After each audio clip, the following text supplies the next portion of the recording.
the way these things always start, there's a few thank yous.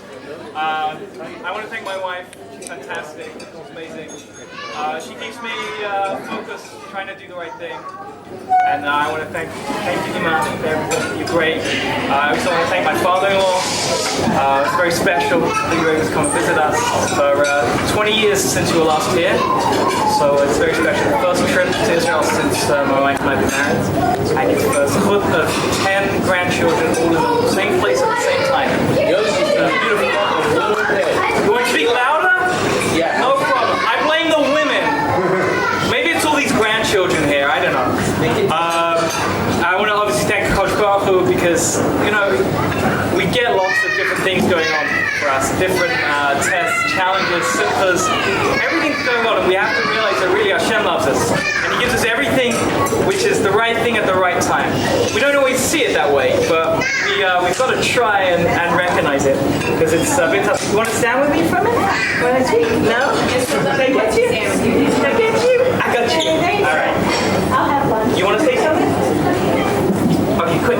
Go to grandma. Quick, go to grandma. No? All right. So I guess I should speak about the name. It's interesting. I hadn't actually decided upon a name until we were here already. I'm not very good at deciding.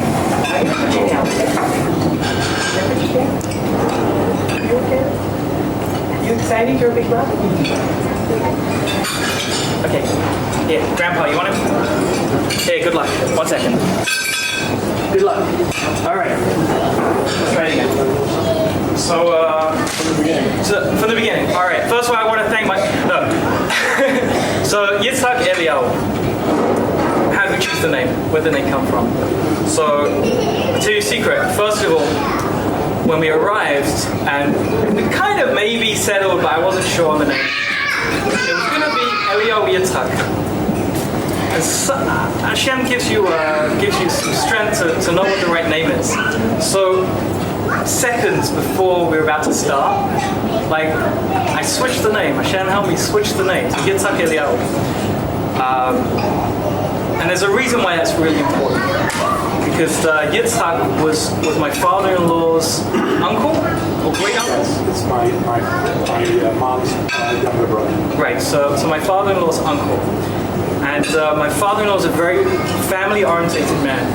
And it's very special to him if there are names for the family that can continue to be in the family.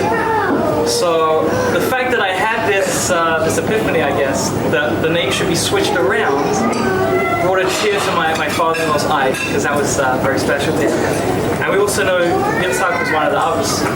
And, he helped build Klal Yisrael to what we now have come to be, and we're a growing family as well, Baruch Hashem. So Yitzhak was a name for a leader. And we like names for leaders. It's very important that for me and for my wife, that our children should feel like they can be leaders. And they're all individuals, but as individuals they can still be leaders as well. And the name Eliyahu, first of all, both names are beautiful names. And Eliyahu is from Eliyahu Navi. Eliyahu Navi, he never died. He never died. He went to Shemayim, and he comes back, and he joins us 2 times that we talk about. He comes to join us for each bris. He's a busy man. I don't know, it's hard for us to get to one bris, but to get to all the brisim around the world, that's a big split. And he joins us at the Pesach Seder. Again, that's everyone. We think trying to get to every bris was a big deal. Getting to every Seder night, that's also great.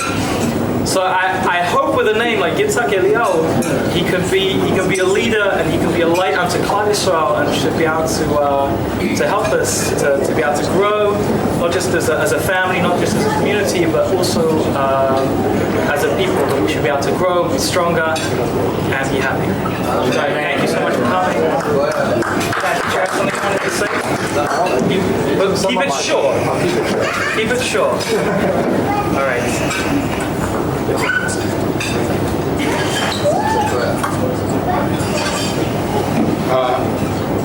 I'm glad that Yosef, at the last second, named the baby after my mom's brother. He was a very, very intelligent man, a very soft-spoken. He's the type of person, if you had a conversation with him, you asked a question, he wouldn't just give you the answer. He would get you to think about it so you could come up with some of the answers and be able to learn from it, where you know, if you want to go fishing with him, for an example, you didn't just learn how to throw the pole and put the bait on the hook. He explains to you how to gut the fish, how to catch the fish, how to cook the fish. He was a very thorough fellow. And he trained monkeys in the space program, where before men went to outer space, there was trained chimpanzees that went into outer space. And my uncle trained them to go into outer space. So not only did he have great patience with humans, he had great patience with many different walks of life.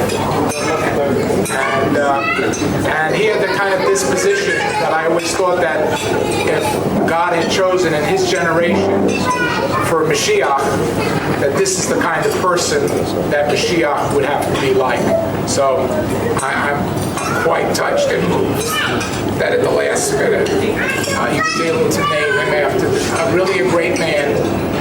Even though he didn't practice being Jewish like most people in the room, but his heart was a very, very strong heart for all of humankind, which is, and did mitzvahs all the time. And God loves all his people, and he certainly loved my Uncle Isaac.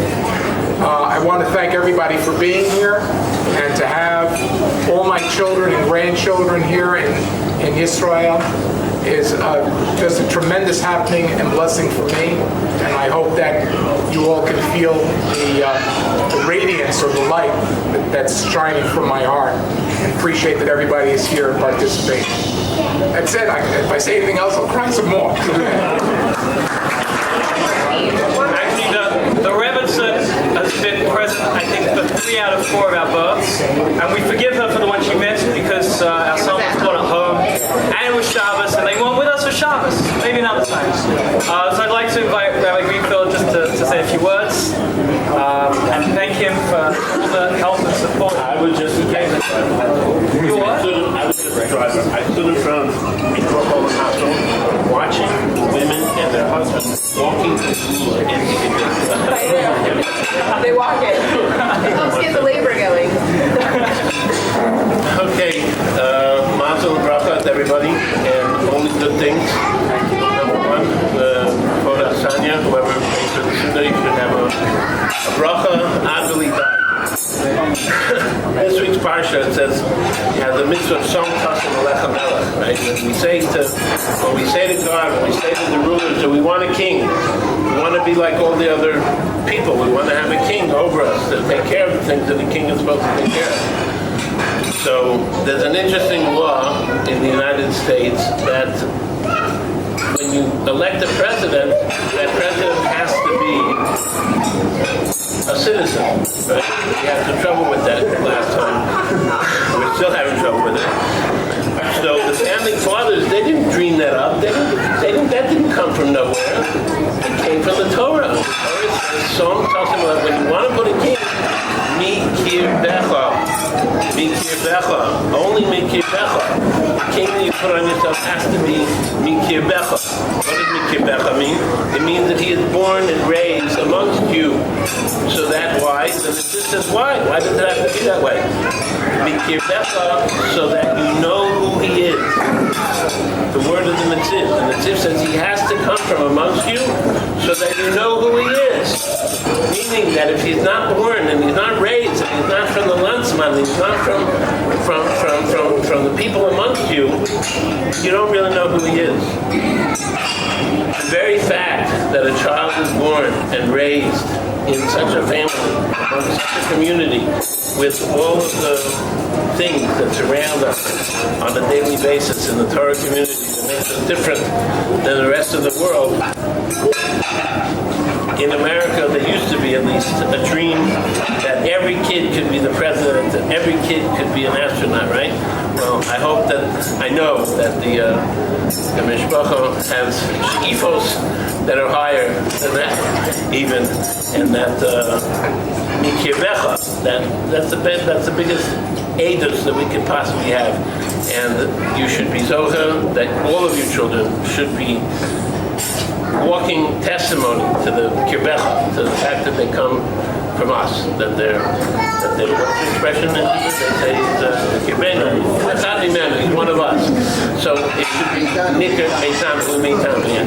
Azu meitanu, so it should be evident on all of your children that they are meitanu. And that's the biggest bracha you can have, we can all have. Should only have that thing.